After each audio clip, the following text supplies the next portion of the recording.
Tem um texto, querido, que eu queria ler. Não é o texto da mensagem, mas esse texto é muito forte para mim. Em Salmos 11, no verso 3.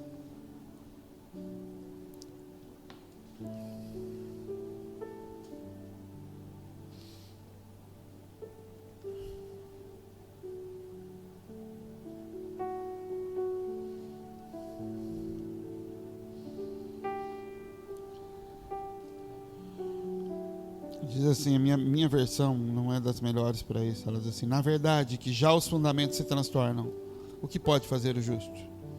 Algumas versões falam no sentido que eu gosto, que é: se forem movidos os fundamentos, se forem removidos os fundamentos, o que poderá fazer o justo? Eu já falei sobre isso algumas vezes, mas eu vou repetir o que esse texto significa. Justo, na Bíblia, era quem cumpria a lei, era quem cumpria toda a justiça. Embora Jesus tenha dito que não há um justo sequer na terra, a Bíblia é cheia de referências ao justo, como sendo aquele que buscava cumprir a justiça. E aí o salmista Davi está dizendo: tá, existem justos, existem pessoas que cumprem tudo, mas antes da justiça, antes de alguém ser justo, existe uma coisa chamada fundamento. Então, antes de alguém fazer o que é certo, existem fundamentos, princípios estabelecidos por Deus que vêm antes da lei. A lei não é o princípio das coisas, os fundamentos são o princípio das coisas. Quando Deus lá estava dando ordem para o mundo, para que o Espírito Santo movesse e construísse, Ele não estava fazendo em cima de leis. As leis vieram por causa da dureza do coração do homem, mas os fundamentos já existiam. Os princípios que regiam as coisas já existiam. Então você consegue ver, depois que você conhece as coisas em Deus, conforme Deus vai desenrolando a história, você consegue entender sobre quais princípios Deus estava se movendo. Você consegue entender que Deus, embora no Gênesis Ele ainda não tivesse ensinado a respeito de abrir a boca e liberar a palavra, e a palavra constrói as coisas, Ele só nos ensinou isso ao longo da história, mas lá no Gênesis Ele já estava praticando aquilo.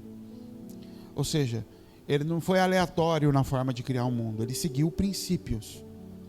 Então a lei ainda não existia, o ensino ainda não tinha sido dado, mas os princípios já existiam, e Ele se move em cima dos princípios. Então Deus está nos mostrando que mesmo sem a lei, mesmo sem mandamentos, os princípios continuam valendo. E se alguém se mover em cima desses princípios sem lei, ele vai ter frutos. No aniversário do Heleno, eu falei um pouquinho sobre isso. O pai do Heleno, a mãe do Heleno não tinham a lei, não da forma que nós entendemos ser a lei. Eles não tinham, mas eles tinham princípios. E nos princípios e fundamentos eles conseguiram construir coisas, construir pessoas, construir filhos, mesmo sem a lei. Porque a lei vai passar, os fundamentos não são removidos, eles permanecem. Os fundamentos são o mesmo, antes da fundação do mundo e na consumação de todas as coisas. Eles não caem. Então o salmista está dizendo: tá, ainda que você obedeça tudo, seja certinho, tua igreja, as regras e tal, se os princípios estabelecidos forem arrancados, o que é que você pode fazer? Não sobra nada. Ou seja, a lei não existe. Ela por si só não conduz a nada. Ela não congrega nada, ela não congrega todas as coisas, ela não gera frutos em si mesma. E ontem eu fui lá para o escritório à noite, depois que as meninas foram dormir. Volta a sua Bíblia comigo para o livro de Números, capítulo 22.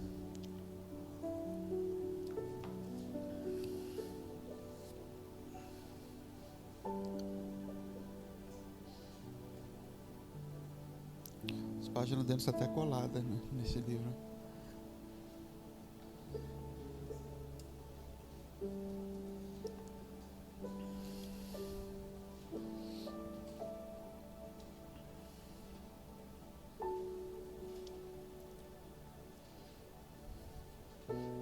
Na sexta-feira a gente estava orando lá, e eu compartilhei com vocês, com quem estava lá, algo a respeito de pai, né? Sobre a diferença de Deus e do pai. E que às vezes a gente se ilude muito, a gente se engana,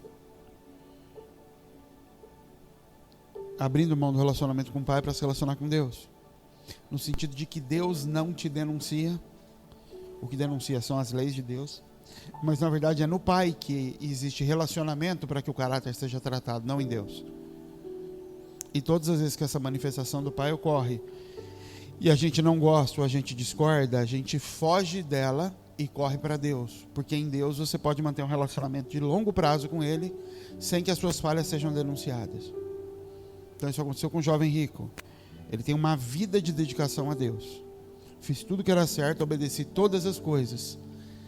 E depois de anos, Deus nunca tinha dado sinais a esse homem de que ele era apaixonado pelo dinheiro. Ou seja, a lei, toda a obediência dele não foi suficiente para trazer a ele a revelação de que ele era apaixonado por dinheiro. Então na cabeça dele ele fazia tudo certo. Até que ele busca a figura do pai. E na figura do pai, em uma frase, Deus destrói a vida inteira desse homem. Em uma frase que não foi nem uma acusação, foi uma pergunta, foi um direcionamento. Cai todo o castelo de cartas desse homem, de 30 anos, mais de 30 anos, de uma vida dedicada a Deus. No pai ele descobre, você é apegado a dinheiro. Ele sai dali e volta para Deus, porque Deus nunca vai acusar ele disso. Deus não diria isso para mim. Deus não seria tão duro assim comigo. E Jesus era, porque Jesus é o pai. Deus não corrige o filho que ama, o pai corrige o filho que ama. Deus coloca leis e mandamentos. Mas como ele sabe que leis e mandamentos não podem nos transformar, ele envia o pai. Então a dificuldade que a gente tem às vezes de nos relacionarmos com isso, nos engana. A gente quer ser enganado às vezes, porque nós queremos viver nesse lugar. E aí eu fui ler esse texto aqui ontem. Com outros olhos, quando eu comecei a ler, eu estava com foco em outra coisa do texto, com o desfecho da história. Mas conforme eu comecei a ler e estudar ele, outras coisas se abriram. E eu queria falar sobre Balaão. Eu vou ler alguns versículos aqui para a gente poder falar sobre isso. Desde o versículo 1. Partiram os filhos de Israel e acamparam nas campinas de Moabe, dessa banda do Jordão de Jericó. Viu, pois, Balaque, filho de Zippor, tudo que Israel fizera aos amorreus. Verso 5. Enviou esse mensageiros a Balaão, filho de Beor, a Petor, que está junto ao rio, na terra dos filhos do seu povo, a chamá-lo, dizendo: eis que um povo saiu do Egito, eis que cobre a face da terra, está parado diante de mim. Vem agora, eu te rogo, e amaldiçoa-me este povo, pois ele é mais poderoso do que eu. Para ver se poderei ferir, o lançarei fora da terra, porque eu sei, quem tu abençoares será abençoado, e quem tu amaldiçoares será amaldiçoado. Verso 18. Verso 16, volta um pouquinho. Os quais vieram a Balaão e lhe disseram: assim diz Balaque, filho de Zippor, rogo-te que não demores a vir a mim, porque grandemente te honrarei e farei tudo o que me disseres. Vem, pois, eu te rogo, amaldiçoa esse povo. Então Balaão respondeu e disse ao servo de Balaque: ainda que Balaque me desse sua casa cheia de prata e de ouro, eu não poderia transpassar o mandamento de Deus para fazer coisa pequena ou grande. Até aqui por enquanto. Balaque, querido, era o rei dos Moabitas, e ele percebe que vai pegar pro lado dele, porque o povo de Israel tá ali perto. E ele já sabia o que esse povo tinha feito. E aí ele sabe a respeito de Balaão, que era um profeta. E alguns dizem que Balaão não era judeu, ele não era um profeta de Deus, ele era um estrangeiro que estava ali no meio, era um profeta de salário, como se fosse um feiticeiro, que ficava andando por salário e lançando encantamentos. Mas não é assim, porque ele era estrangeiro mesmo, o nome dele significa isso. Mas não é assim porque Deus fala com ele, Deus profetiza por ele, inclusive profecias a respeito do Messias. Então ele era um profeta. Então Balaque manda homens dizendo: eu vou te dar muito dinheiro se você profetizar contra eles, se você levantar uma palavra contra eles que seja benéfica a mim. E a primeira vez que eles vêm falar com Balaão é no verso 7. Foram os anciãos dos Moabitas e os anciãos dos Midianitas, os dois filhos de Ló, com o preço dos encantamentos nas mãos, e chegaram a Balaão e lhe disseram as palavras de Balaque. E lhe disse: passai essa noite, e eu vos trarei a resposta como o Senhor me falar. Então os príncipes dos moabitas ficaram com Balaão. E veio Deus a Balaão e disse: quem são esses homens que estão contigo? E Balaão disse a Deus: Balaque, filho de Zippor, rei dos moabitas. Ele me enviou dizendo: o povo que saiu do Egito cobre a face da terra, me amaldiçoa esse povo, porque senão eu não posso lutar contra eles e o lançar fora. Então disse Deus a Balaão: não vá com eles, nem amaldiçoará esse povo, porque é bendito.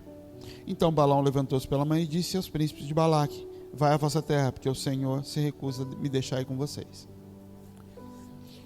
Parece, se você ler essa passagem assim, ela parece muito lógica. É assim: o Denis está lá na casa dele, com os filhos dele, com a esposa dele. Eu sou alguém que fico na porta da casa do Denis, e eu meio que protejo a porta da casa do Denis.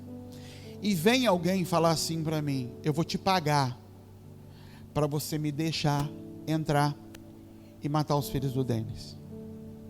O que eu faço nessa hora? O que você faz?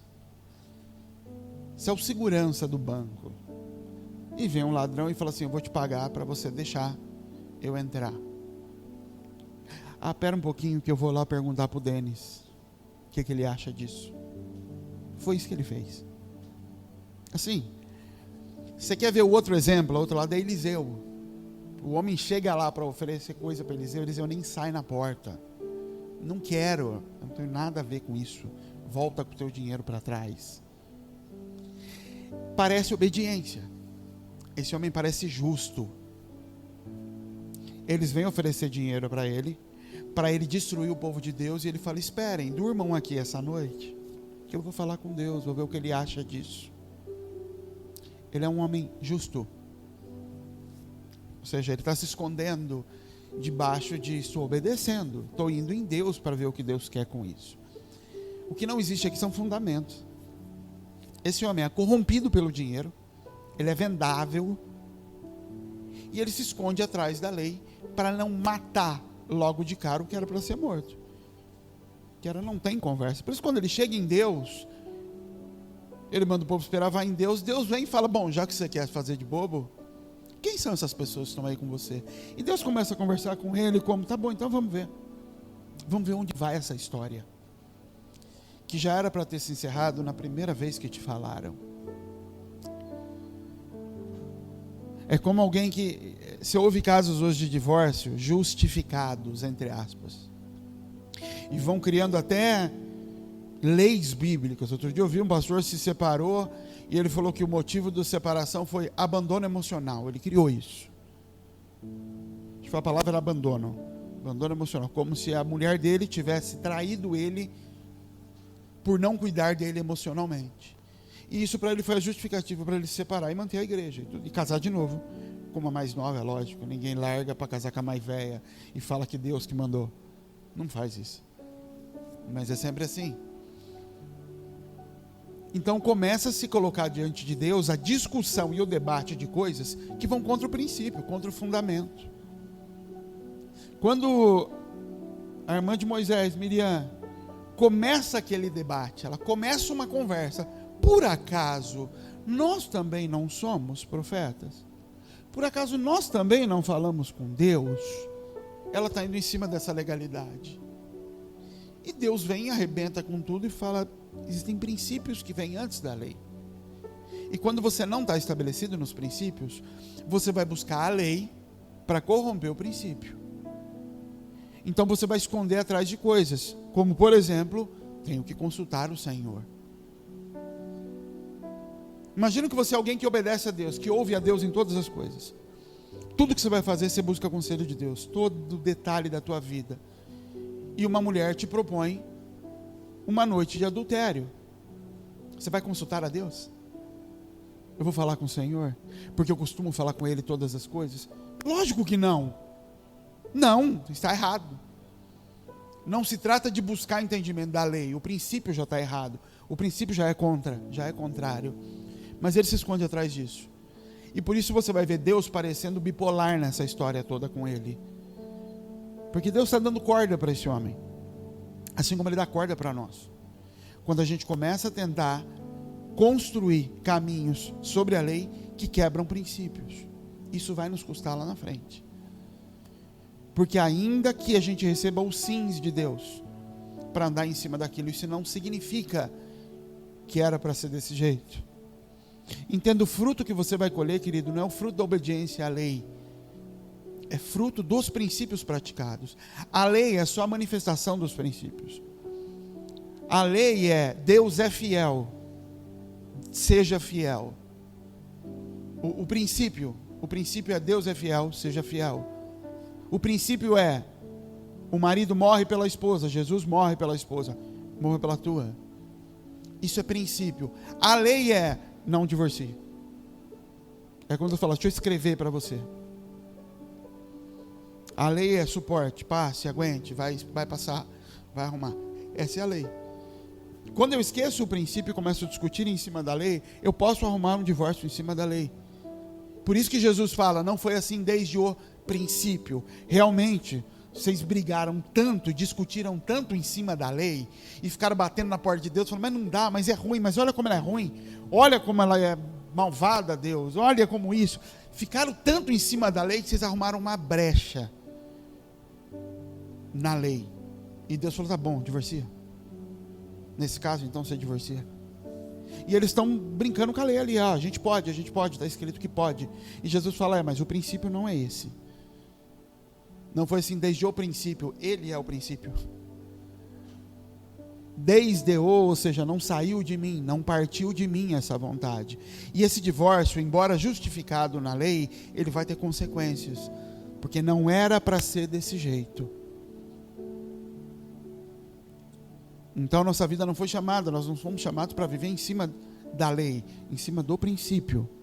A lei nos conduz de volta ao princípio. A lei te leva a Cristo, que te leva de volta à vida no jardim com Ele.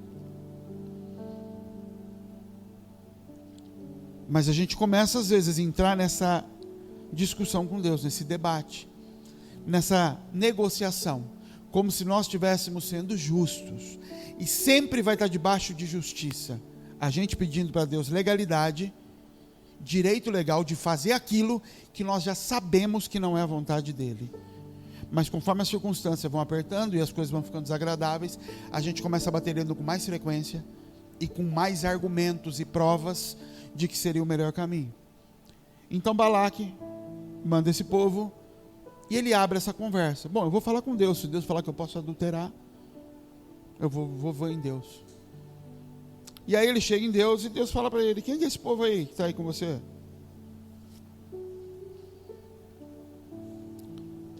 E ele fala: é Balaque, filho de Zippor.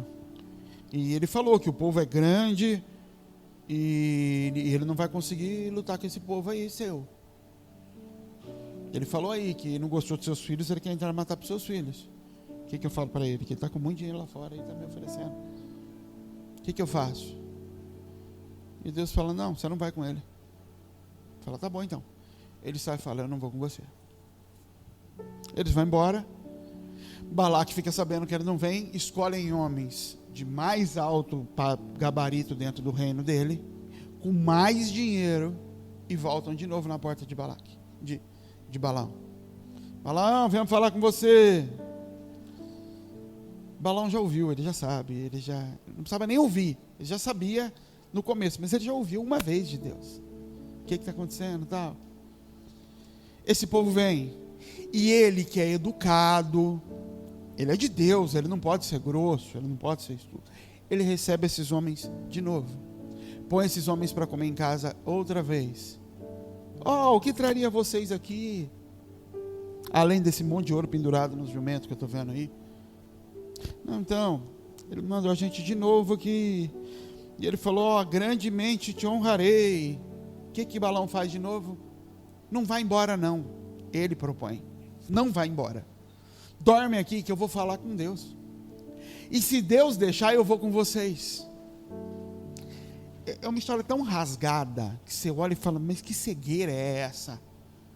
Mas na vida do outro sempre é. Para quem não está vivendo a cegueira, sempre é absurdo o que o outro está fazendo. Mas a gente vive essa cegueira aqui. Eu já sei, eu já ouvi. Mas eu vou insistir lá em Deus como se fosse por zelo. Eu quero saber mesmo se é isso, Senhor. Eu já ouvi. Adultério é pecado, ponto. Divórcio, o Senhor odeia o divórcio, ponto. Mas a coisa está tão ruim que eu fui pedir um conselho para o pastor. E eu fui porque eu sou zeloso. Eu quero saber se vai que é Deus, né, que quer o divórcio. E essa outra mulher está me propondo um casamento melhor. Vai que é Deus. Então, só por zelo, eu vou procurar conselho em pessoas.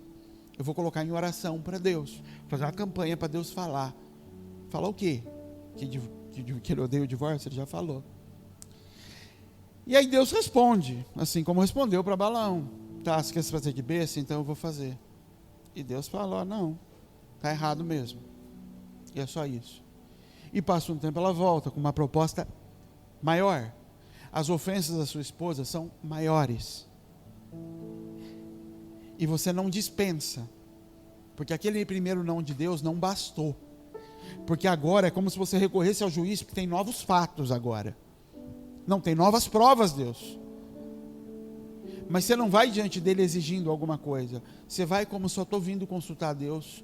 Mas você vai com novas provas, para ver se ele muda de ideia. Novas motivações, novas coisas que te motivam. No caso dele era o dinheiro.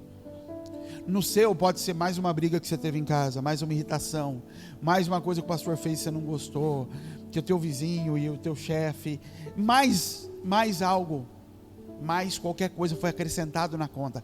E você volta em Deus de novo para consultá-lo. Você abre de novo a mesma discussão com Deus. O nome disso é manipulação. É como se a gente pudesse manipular a vontade de Deus com mais fatos. É como se a gente fosse cansar Deus. Deus fosse falar para você, não, agora a Amanda passou do ponto mesmo. Não, nem eu imaginava que ela ia colocar orégano no pudim. Ela passou do ponto.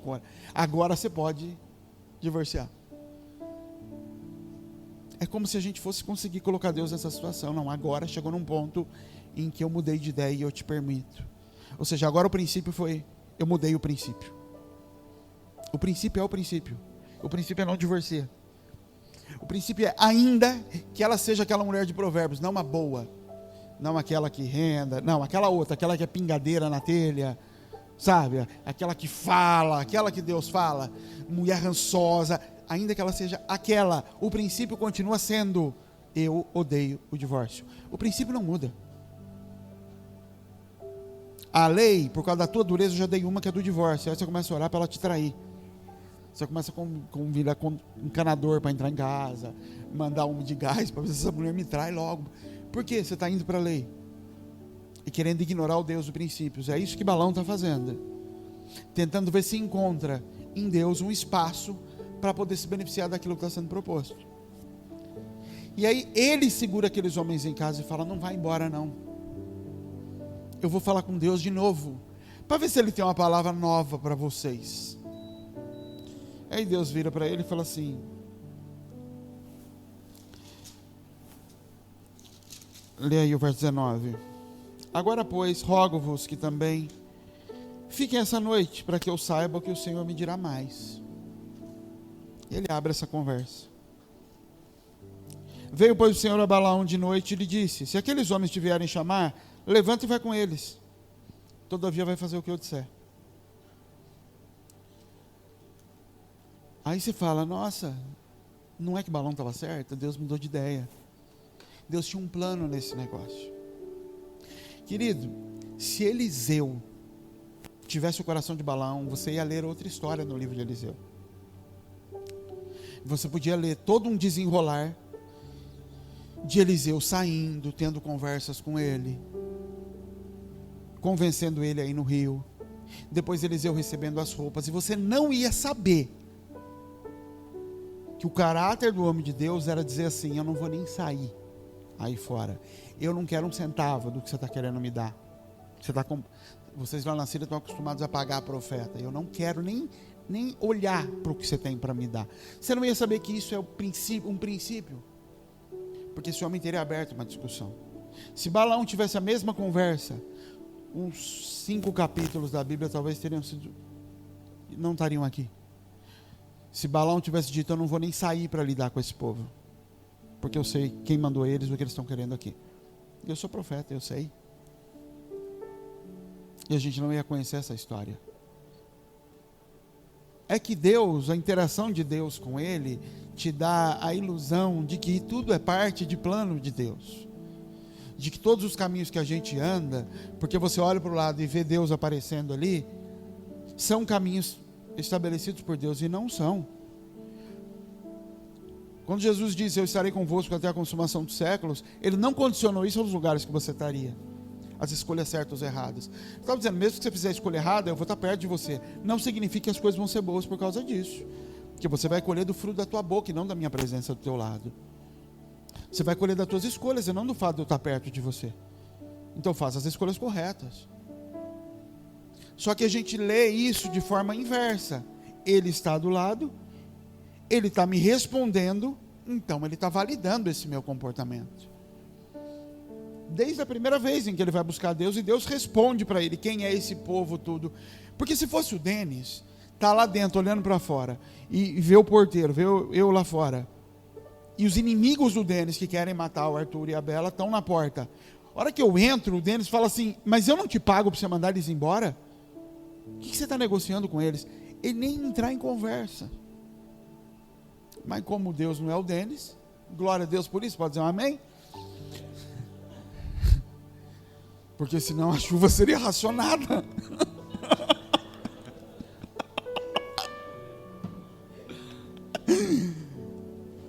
Deus abre uma conversa do tipo, vamos ver onde você quer levar esse negócio. E na segunda vez que ele vem, Deus fala assim para ele, se eles te chamarem, vá com eles. Veio, pois, a palavra do Senhor de noite e lhe disse, se aqueles homens te vierem chamar, levanta-te e vai com eles, todavia fará o que eu disser. O que Deus falou para ele? Se eles te convidarem para ir, você vai. Olha o verso 21. Então se levantou Balaão pela manhã, abordou a jumenta e foi-se com os príncipes de Moabe. Eles chamaram ele? Não. Ele estava tão louco para ir, ele estava tão doido para ir, que o que Deus disse que seria condicional para ir, nem aconteceu. Deus queria que ele fosse? Não. Deus só foi abrindo portas e falando, Deus vai dando corda. E aí quando você ouve um A de Deus, você já cria a palavra que você quer na sequência do A e fala, veio de Deus. Quando você está lá reclamando da mulher e pedindo para Deus o direito de adulterar, o direito de divorciar, e quando Deus diz para você, diz assim, eis que essa mulher gerará problema no teu casamento, pronto, acabou, é tudo que eu precisava ouvir, e o divórcio acontece, e você começa a construir todo o resto da história, em cima daquele A que você ouviu.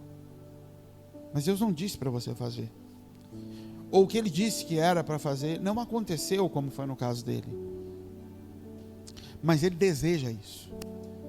Então ele foge, os fundamentos já estão derrubados aqui. Ele não está preocupado mais se Deus odeia o divórcio. Ele está preocupado que Deus escreveu num lugar aqui que pode ir de encontro a essa mulher, pode fazer isso. E aí continua a história. Balaão levantou-se pela manhã, abordou a jumenta e foi com os príncipes de Moabe. E a ira de Deus se acendeu porque ele foi. Aí você fala que Deus doido. Deus fala para ele ir, e a ira de Deus se acende. Primeiro, Deus não falou para ele ir. Deus falou, se te chamarem, você vai. Segundo, essa fala de Deus, além de não ser cumprida do jeito que ele falou, só era continuação de uma história que não era para nem ter começado. Você entende quando você começa a tentar barganhar com Deus, a porfiar com Deus, a insistir, você pode até receber o sim, mas a consequência disso lá na frente não vai ser boa. Teve uma vez, e a Bel adora quando eu faço isso. Quer ir no banheiro, Bel? Teve uma vez, lá em casa a gente tem uma briga, que é tipo a briga da luz contra as trevas, desde que a gente teve o primeiro filho. Uma vez por ano, tem uma guerra. pro Armagedon em casa, uma vez por ano. Na minha casa é 4 vezes por ano. Na sua é uma, na deles é 2. Vocês sabem qual é, né? Aniversário. Mas eu posso lembrar de brigas épicas dentro do carro, de eu frear o carro no meio de uma avenida e gritar, aniversário, a festa de aniversário. E teve uma vez que eu era Deus e Abel era Balaão nessa história, só nessa. Normalmente não é, mas nessa era. E ela veio, e não, porque é aniversário. Não. E eu vou buscar novos argumentos, novas provas, e trago as provas e os argumentos. E aquelas provas e argumentos começam a bater até que vai, tá bom, vai, eu não quero nem entrar nessa briga esse ano, tá bom. E teve. E não teve mais briga, e teve a festa. Chegou na festa, a nossa filha ficou doente, no meio da festa. Nem parabéns conseguiu cantar. E aí na hora Deus falou comigo, eu falei, sabe por que isso aqui? Essa festa não era para acontecer. Aí a hora que ela busca todo o processo, todas as páginas do processo, você assinou aqui, ó, você diz, não, peraí, tudo isso aqui veio depois de não faça.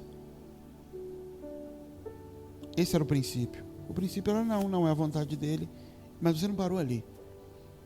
Você fez como Balaão, você buscou coisas e formas para conseguir mudar o que eu estabeleci como princípio, para que aquilo que você quer se mostre mais justo do que aquilo que eu quero. Então realmente você tem justiça na tua mão. Todos os argumentos eu assinei mesmo, e por isso eu não estou te condenando, eu estou dizendo, olha a consequência. Porque o mundo espiritual não se move pelas leis, o mundo espiritual se move pelos princípios. E se os princípios forem quebrados, de que adianta eu ter concordado? De que adianta eu ter permitido? Abraão permitiu que a esposa se deitasse com Faraó. E muitos vão dizer que não deitou, não chegou, mas ele entregou a esposa. Ele permitiu, ela estava de acordo. Quem quebrou a lei ali? Ninguém. Porque se a lei é o que é certo e errado escrito, determinado, a lei de Moisés ainda não existia.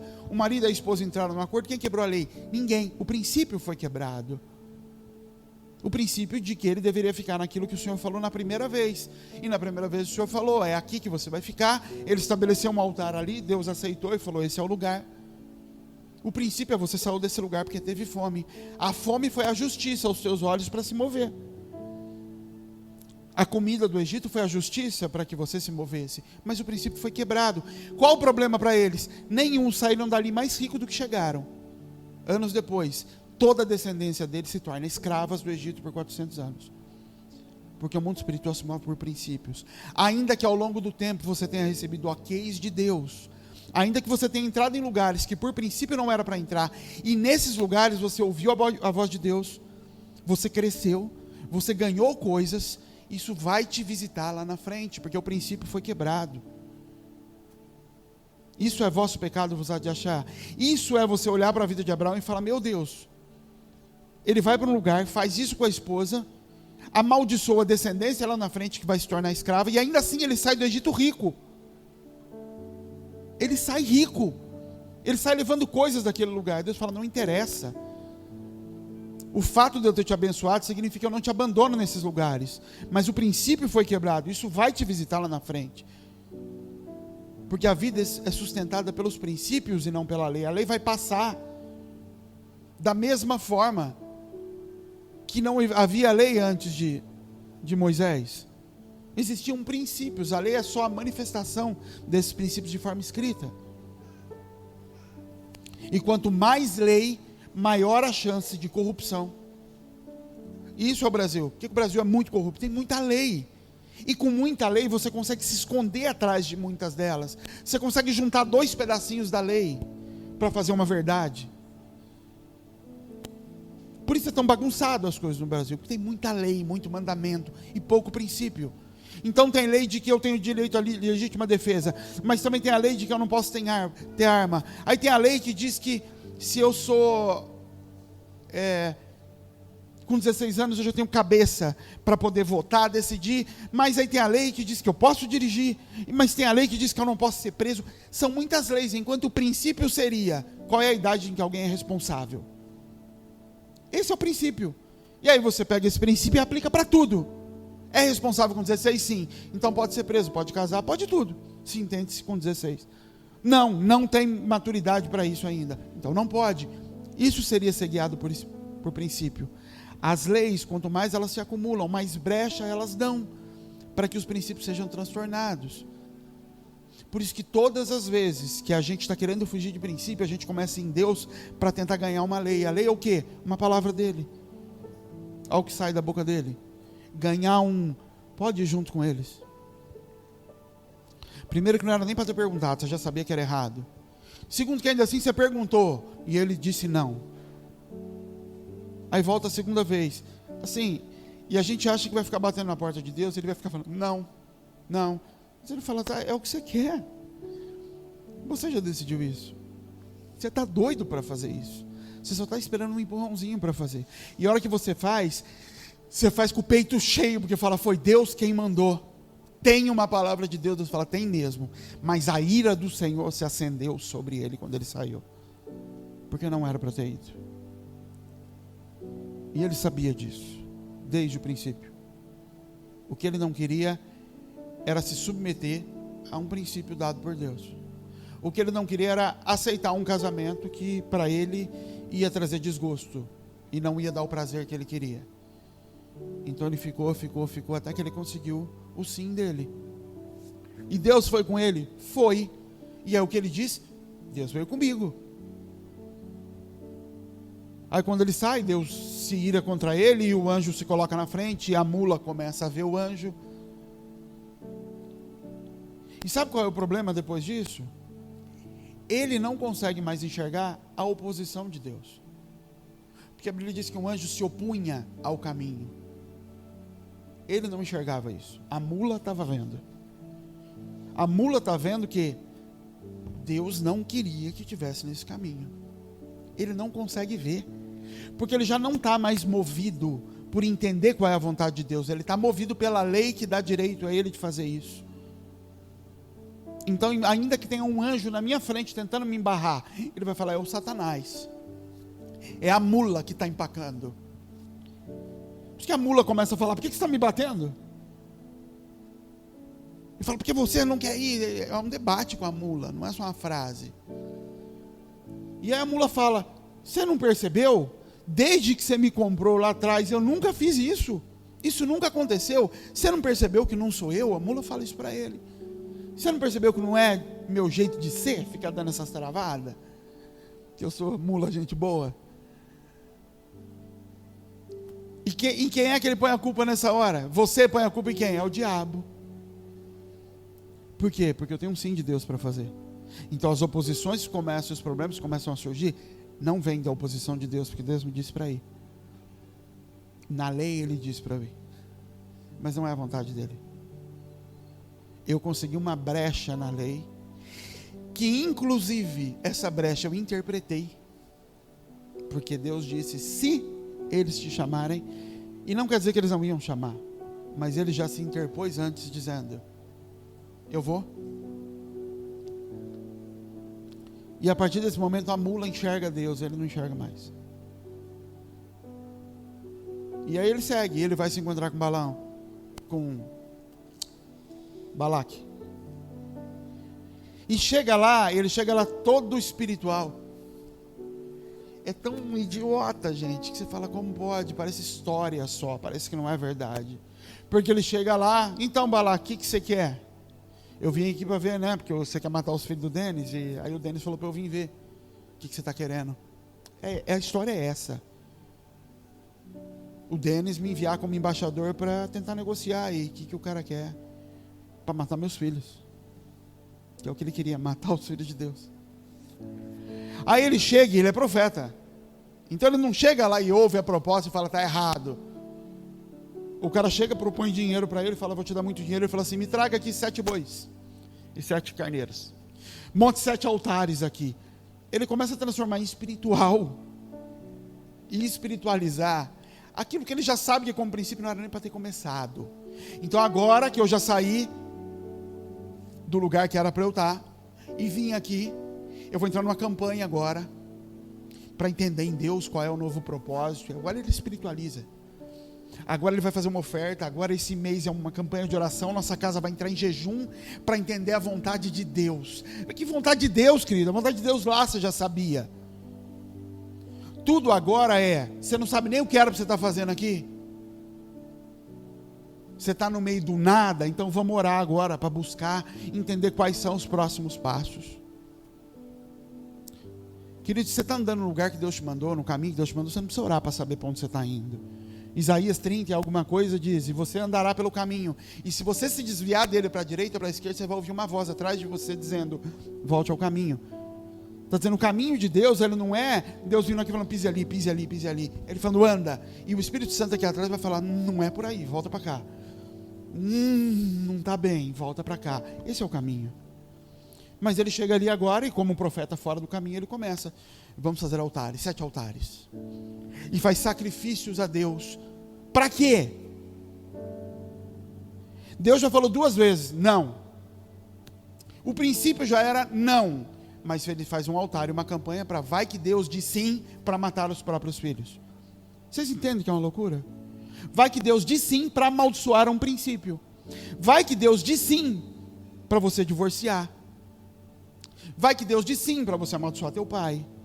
Vai que Deus diz sim para você parar de dizimar. Vamos fazer uma campanha. Vamos entrar num sacrifício de oração. E Balaque é quem paga o preço disso. Coloca os altares lá. E aí Deus vem naquela palhaçada toda e fala, vamos participar desse circo. Não vai. Ele volta e fala, não. E aí o outro fala, não, vamos fazer outra coisa. Desce daquele monte, leva ele para outra montanha. Sobe lá e fala, vamos consultar Deus de novo. O que ele faz de novo? Mais um altar. 7 altares. 7 bois, 7 carneiras. Eu vou falar com Deus, você fica aí. E todas as vezes, ele é tão engraçado que ele fala assim, o que Deus me falar, eu vou te falar, hein? Que eu não sou desobediente, não. Eu só vou te dizer o que Deus me falar. E ele vai pela 2ª vez, sacrifica, fica lá fazendo a campanha dele e volta, Deus não falou. Nada diferente do que já era. Ele faz isso 3 vezes. Até que ele vai embora. E volta para a casa dele. Fala, voltou sem dinheiro, voltou sem nada, né? Não conseguiu amaldiçoar. Ele não amaldiçoou porque ele não podia. E ele diz isso, eu não posso amaldiçoar o que Deus abençoou. Não é que eu não quero, querer eu quero. Tanto é que eu estou pedindo liberdade para Deus para isso, desde a primeira vez que você me visitou. É que eu não posso. Eu não tenho poder para fazer isso. Não é que eu não quero te liberar para entrar na casa do Denis. Eu queria, tanto é que eu estou conversando com você. Eu não posso fazer isso. Eu não recebi o ok que eu queria receber. E aí a história termina, aparentemente, verso 40.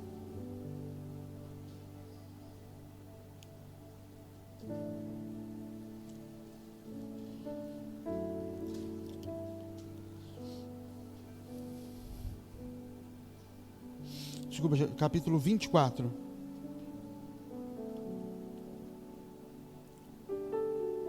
Verso 25, último verso.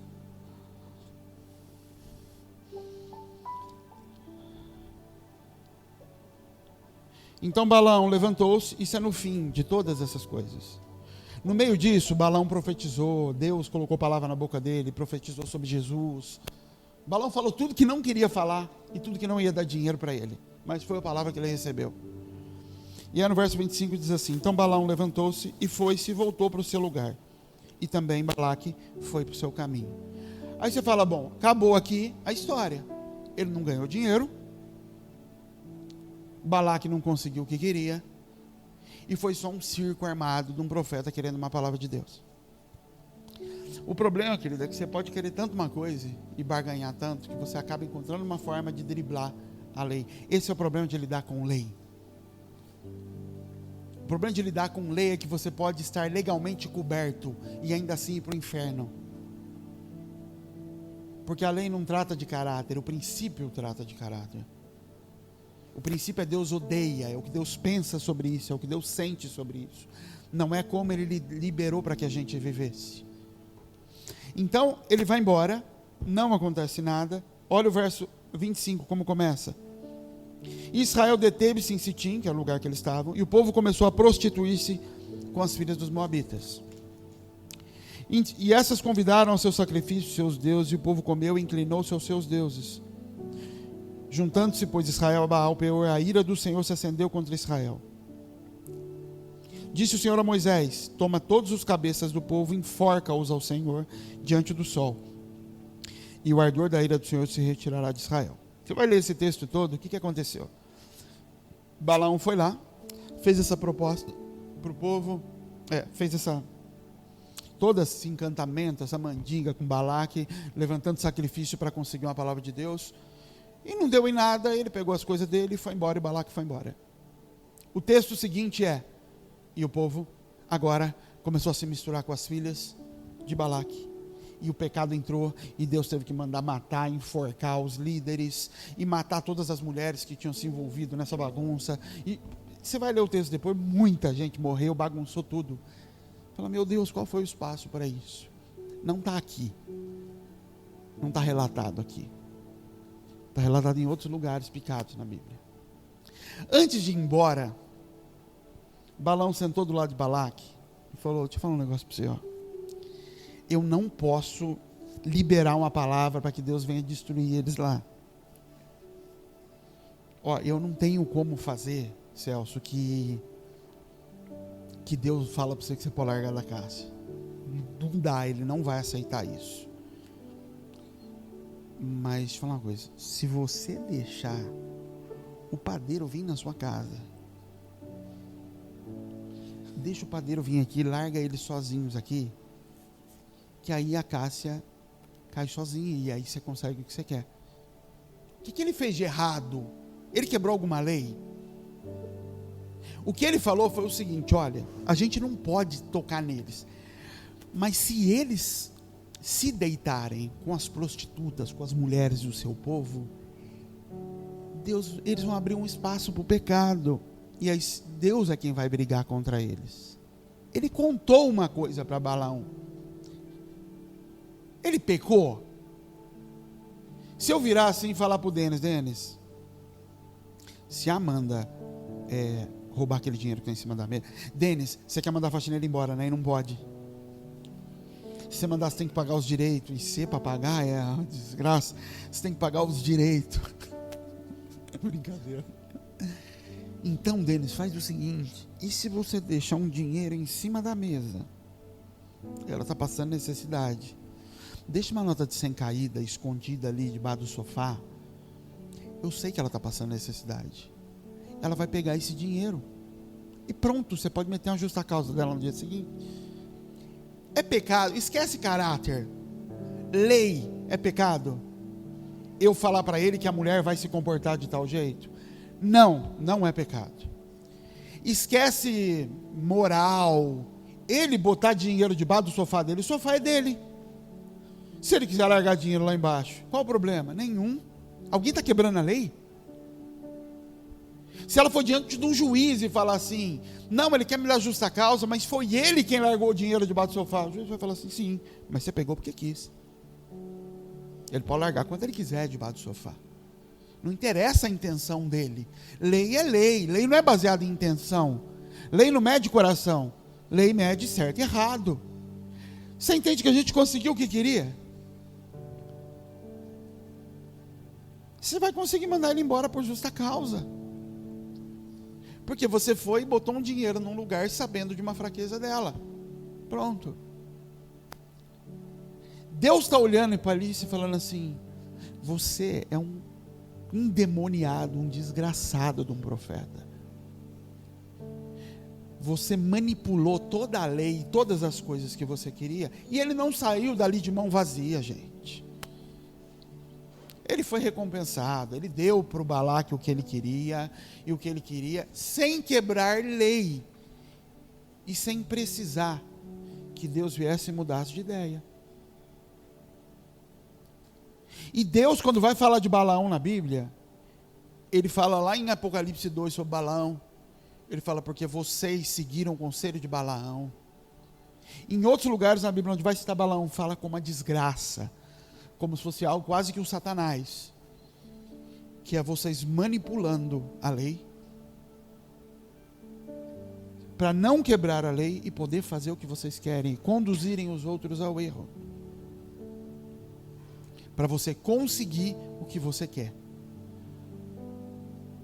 Então ele só deu esse conselho, falou: a gente não pode fazer nada, mas manda as mulheres para lá. Às vezes ele nem falou manda as mulheres para lá, ele falou: então é difícil.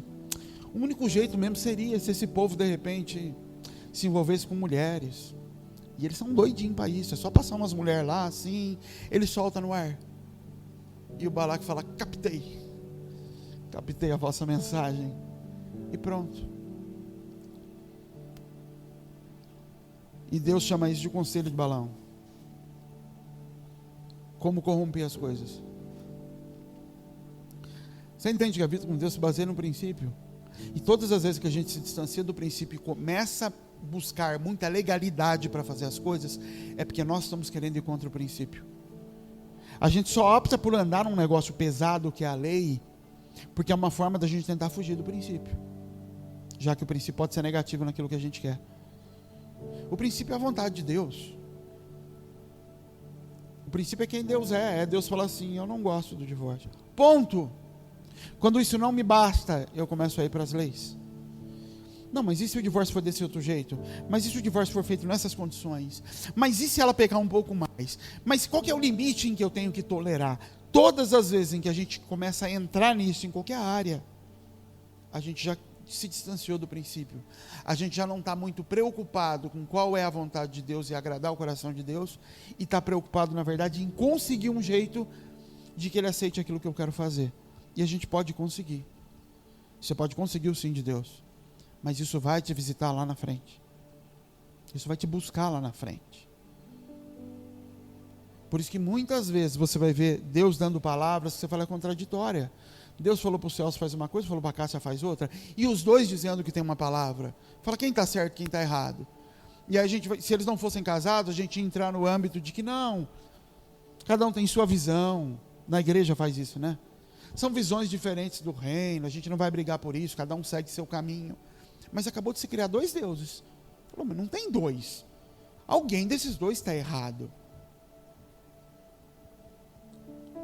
Paulo uma vez mandou o rapaz lá embora, o João Marcos, baseado em lei. É certo esse menino me abandonar no meio da caminhada? Não, é errado. Então não quero mais estar com ele. Ponto, manda ele embora. Baseado no certo e errado. O princípio é ter a misericórdia. O princípio é tolere os mais fracos. Tenha paciência com os mais fracos. Suporte eles. Esse é o princípio. Isso é o que Deus fez com Paulo. Eu suportei você enquanto você era um assassino. Por que você não pode suportar um menino que não está aguentando, está com medo de pegar uma doença? O princípio era esse. Mas quando você olha para a Bíblia, parece até naquele momento que Paulo tem razão. Não, é verdade, abandonou a gente aqui, não merece mais estar junto, tal. E os dois caminham, e vão para caminhos. E Deus abençoa Paulo, ok. E no final Paulo está escrevendo uma carta. A última carta de Paulo, o último texto de Paulo, eu falei sobre ele um tempo atrás, que isso pode ser até uma heresia, tá? E eu não estou lixando para isso, mas tem alguns traços naquela carta, naquele capítulo, que você fala: Paulo também não é isento das escolhas que ele faz, mesmo o Paulo. Então na última carta ele está dizendo: eu estou sozinho, fui abandonado por muita gente, e quem poderia estar me fazendo companhia aqui agora, para eu não estar sozinho, quem é? João Marcos. A companhia dele me faria bem. É Deus falando, e talvez Deus esteja dizendo: sim, eu sei disso, não era para você terminar sozinho e solitário. Lá atrás, baseado em lei, você mandou esse menino embora. Deus, vou te abandonar por causa disso? Não, mas essa solidão, e sozinho que você vai morrer, e ele não recebe a capa, João Marcos, ele não recebe. Essa solidão é uma consequência de uma escolha que você fez lá atrás, que eu não vim bater em cima de você: não mande ele embora. Você sabe, lá no teu coração, como era para fazer. O que eu faria como Jesus, você sabe. Mas na tua alma você quis tomar aquela decisão e tomou, e eu continuei com você, a gente continuou o ministério, mas agora tem uma consequência, que é: eu daria tudo para ter a companhia de João Marcos aqui, para ter um companheiro. Ele fala: eu também. Estava no plano que talvez João Marcos estaria preso com você, E você não ia morrer lutando contra a loucura de uma cadeia, sozinho, sem ver luz do sol, sem ter alguém para conversar. Talvez estava no plano de Deus, e por isso que você está sentindo falta justamente desse. Porque no plano eterno talvez era Ele que era para estar com você. E Ele só não está. Porque você abriu uma porta no mundo espiritual lá atrás. De que não sofre com você no momento em que você determina, não é digno de estar com você. Vocês entendem? Que princípios é o que sustentam as coisas? Que o fato de eu sair para lugares, de eu tomar caminhos contrários, e Deus estar do lado, não elimina portas que foram abertas, e que não eram para acontecer. Situações que eu escolhi fazer, e que não estavam na conta. E Deus não para tudo, porque nós somos imperfeitos. Se Ele for parar tudo que todo mundo faz, a igreja não anda, não tem vida. Mas isso nos engana, isso nos faz entrar em caminhos que não era para estar andando. Isso nos faz começar a lutar com Deus e dizer que está lutando contra o inferno, contra Satanás. E começa a fazer campanha porque a mula está empacando, enquanto ela é quem está tendo a visão espiritual. É Deus quem está se opondo, eu estou dizendo que é Satanás. Porque a visão espiritual já ficou para trás. Quando você sai do lugar de andar por profecia e começa a querer andar baseado em lei, a primeira coisa que você perde é a visão espiritual. A primeira coisa que cai é a profecia. Porque se a profecia é a capacidade, é a lua, é a capacidade de emitir algum tipo de luz em meio a trevas, quando eu abro mão disso para tentar lidar com legalidade, com o que pode fazer, não pode fazer, eu abri mão de andar nesse lugar de profecia. E é aí que o povo se corrompe. Meu povo não se corrompe porque falta liderança, eles se corrompem porque falta profecia. Ou seja, eu ando por princípios. Eu não ando porque Ele disse ontem, pela palavra que eu consegui hoje. E aí Deus vem e fala para você assim, sua mãe tem um problema tal. E ao invés de você entender isso como Deus compartilhando algo com você, para que você interceda, você pega isso para colocar no rol de provas, para justificar a forma como você quer lidar com sua mãe ou que você não quer lidar com ela. E Deus fala assim, ao invés de ajudar, só contribui para que você se afaste dos princípios. E o princípio é a honra do pai e da mãe. Honra ela. Esse é o princípio. Todo o resto é Deus acrescentando sabedoria, maturidade e caminho ao princípio, e não Ele te ajudando a invalidar o princípio através de leis, para você fazer o que você quer. E o fim disso é a corrupção da igreja. Porque o fim disso é Balaque falando assim, ó, já que a gente não consegue mudar a opinião de Deus, o Satanás é quem está profetizando agora, e ele fala, tem como a gente entrar. Ou seja, não tem como o inferno parar a igreja. Jesus já disse disso. As portas do inferno não vão se prevalecer contra a igreja. Está determinado, a igreja vitoriosa, aquela palavra toda que você já conhece. A igreja é vencedora. Ponto. Satanás sabe disso. Ele fala, como é que eu faço então?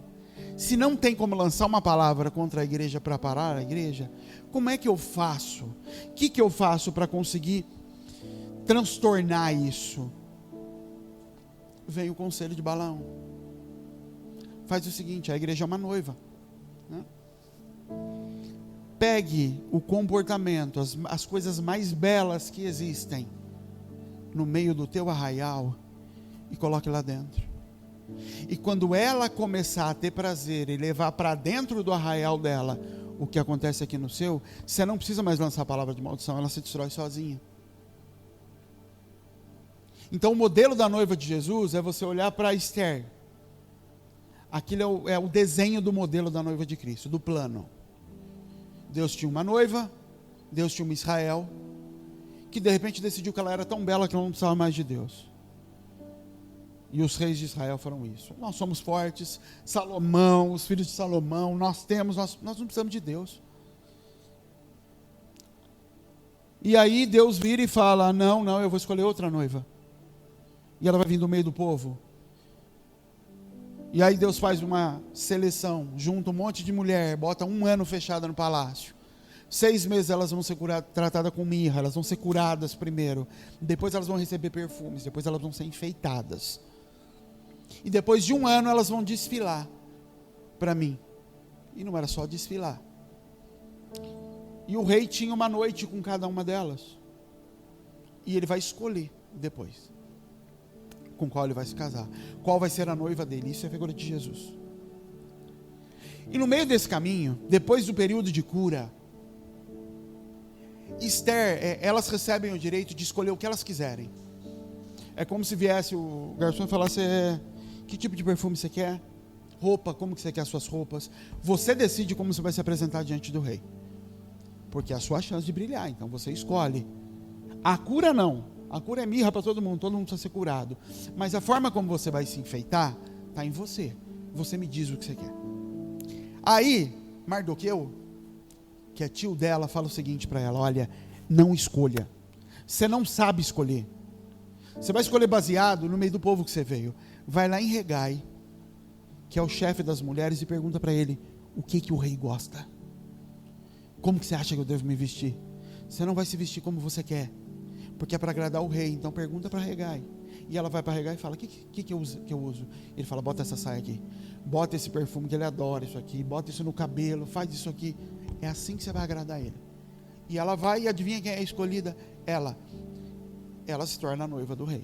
Ela se torna a igreja que intercede e salva o povo da morte depois, porque se coloca na frente do rei, e o rei não resiste a ela. Esse é o modelo da igreja. Satanás, quando não consegue bater de frente com a igreja, porque não tem nada que ele possa fazer, ele vai na igreja e fala assim, ele fala: eu vou pegar tudo de bonito que tem aqui fora, tudo de mais belo que a gente tem, e vou fazer desfilar na frente da igreja. E se a igreja levar lá para dentro, ela cai sozinha. Então a igreja não vai no Espírito Santo para perguntar como nós devemos fazer nossos cultos, como deve ser a nossa igreja, que cor deve ser a parede da igreja, qual deve ser o tamanho da televisão, vamos fazer clipe? O que a gente vai fazer? Como é que a gente toca o coração do rei? Não, o conselho de Balaão é que o inferno pegue o que ele tem de bom, passe no cheiro do nariz da igreja, a igreja traga isso para dentro, e comece a trazer as práticas lá de fora, para dentro da igreja, para oferecer para o rei. E pronto, ele consegue com que o adultério, a prostituição, a idolatria entre dentro da igreja. E agora, se você apagar a letra e assistir, você não sabe mais dizer o que é um clipe, o que é uma apresentação que acontece lá fora para a alma, e o que é algo que está acontecendo para Jesus, porque todos estão se vestindo igual. A diferença é que uma diz: isso é para Jesus, a outra diz: isso não é para Jesus. Tudo que é a moda lá fora é a moda na igreja, tudo. Podcast lá fora, podcast na igreja. Clipe lá fora, clipe na igreja. Igreja preta lá, igreja preta aqui. Tudo nós vamos trazendo para dentro. E é isso que destrói a igreja de fora para dentro. Porque de dentro para fora ela não teria como se destruir. Satanás não tem como tocar na igreja de dentro para fora. O conselho dele é o conselho de Balaão: coloque as coisas aqui fora que atraem os olhos dessas pessoas e deixe elas trazerem para dentro. Então você começa a olhar, Deus perdoa, estou tendo que ser curado disso, mas a raiva que dava, porque eu via há 2 anos atrás um evento, e eu vi uma moça cantando, eu falei: mas eu não assisti, mas eu falei: será que só eu estou vendo que essa menina não é convertida? Só eu estou vendo que isso é palco para se apresentar? E agora dizem: a menina disse que o tempo dela no gospel acabou, e ela está cantando lá fora, e já estão dizendo até que tem homossexualismo envolvido. Eu falei: mas quem que era o cego que não enxergava aquilo? É porque pega-se o que está acontecendo lá fora, traz aqui para dentro, como se fosse oferecer para Jesus. E eu não sei qual a roupa que Esther usou, mas se eu pudesse dizer, na minha cabeça santificada, eu diria assim: chegou mulher lá de cinta liga, chegou mulher de vestido agarrado. Esther chegou de cabelo comprido, preso com uma prisilinha aqui do lado, com uma saia que cobria o joelho, com um perfume discreto, e isso pegou o coração do rei. O problema é esse: isso não se parece com o mundo, e o povo de Deus nunca se pareceu com o mundo. O povo de Deus sempre foi e é até hoje tido como evangélico, é burro, é um povo ignorante, é um povo facilmente manipulável. Isso é o que quem está lá fora pensa a respeito de evangélico. Porque essa é a imagem que o mundo sempre vai ter do povo de Deus. Desde os judeus lá atrás, toda a história do judaísmo. Vocês são ignorantes, vocês são chucros, vocês são escravos dessa lei. Embora a gente diga, não, eu é que sou livre. E eu não uso essa roupa porque eu sou livre. Você que não é livre, por isso você põe essa roupa. Porque pressiona a tua família que é assim que tem que se vestir. Porque pressiona a tua filha que ela não está na moda se ela não põe essa saia curta. Você que é o escravo. Eu sou livre. E por isso eu consigo preservar a minha casa. E essa é a pressão que vem sobre a igreja. Por isso a igreja está caída. Porque ela está recebendo o que vem lá de fora. E isso eu dei o exemplo dessa moça, mas isso é constante. Está cheio.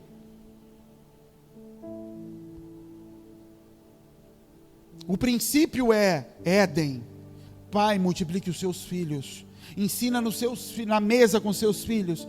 Quando comer, o que comer, para ir, para não ir. Deus está sempre falando, ensine na mesa, na mesa, na mesa, na mesa. Não é princípio bíblico. Discipuladores de internet. Não tem princípio. Não tem respaldo algum em lugar nenhum. Nem do comportamento da igreja, nem do princípio familiar que Deus estabeleceu. Não existe esse princípio. Mas isso entrou para dentro da igreja. Cursos, academias, discipulados, via online, que alguém que você nem sabe como vive, começa a entrar dentro da tua casa e dizer para você o que é possível, o que não é, o que você pode fazer, o que você não pode, e a igreja aceitou isso. E se antes a igreja era só louca para roubar um membro da igreja do outro, ela não tinha como fazer isso, agora ela tem, porque agora se ela tem mais dinheiro, ela bota uma imagem muito linda na internet que te atrai, e fala não é aí, e pronto, e a igreja vai se destruindo de dentro para fora.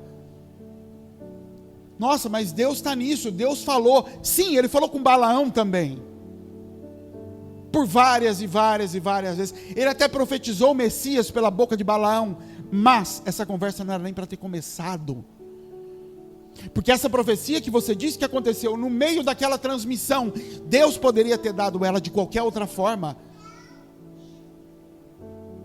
Uma vez eu ouvi um testemunho, que eu falei, eu sou muito cego, ou eles são muito cegos, um homem testemunhando, que ele tinha se desviado, foi morar na rua, e um dia ele estava tão desesperado com a rua, que ele foi num centro de macumba, para fazer um pacto com o diabo, e quando ele chegou lá, o diabo levantou e falou, eu não quero ele. Vocês já ouviram história desse tipo? Eu não quero ele, porque ele tem um pacto com Deus. E aí aquele homem como que se tivesse tirado a capa e virado super-herói, falou, é verdade, se reconciliou com Jesus, e pregou no meio do centro de macumba, e isso era o plano de Deus. Não era! Não era o plano de Deus. Deus se usou dessa situação. O plano de Deus é que naquela manhã que esse homem acordou, e começou uma série de ações, que iam repercutir com a queda dele no pecado, aquela manhã ele tivesse acordado, tomado café e ido trabalhar como todos os outros dias. E a conversão daquele endemoniado, Deus ia resolver de outra forma. O fato de Deus ter se manifestado no meio do caminho não muda que um princípio foi quebrado e que vão haver consequências para isso. Então nós precisamos parar de justificar a nossa desobediência e princípios que nós quebramos com a consequência disso. Porque Davi encontra a mulher dele num adultério. Ele conhece a mulher da vida dele num adultério. Ele consegue se casar com essa mulher por causa de um assassinato. E o homem mais sábio e mais rico da terra, que Deus fez assim, era filho do adultério.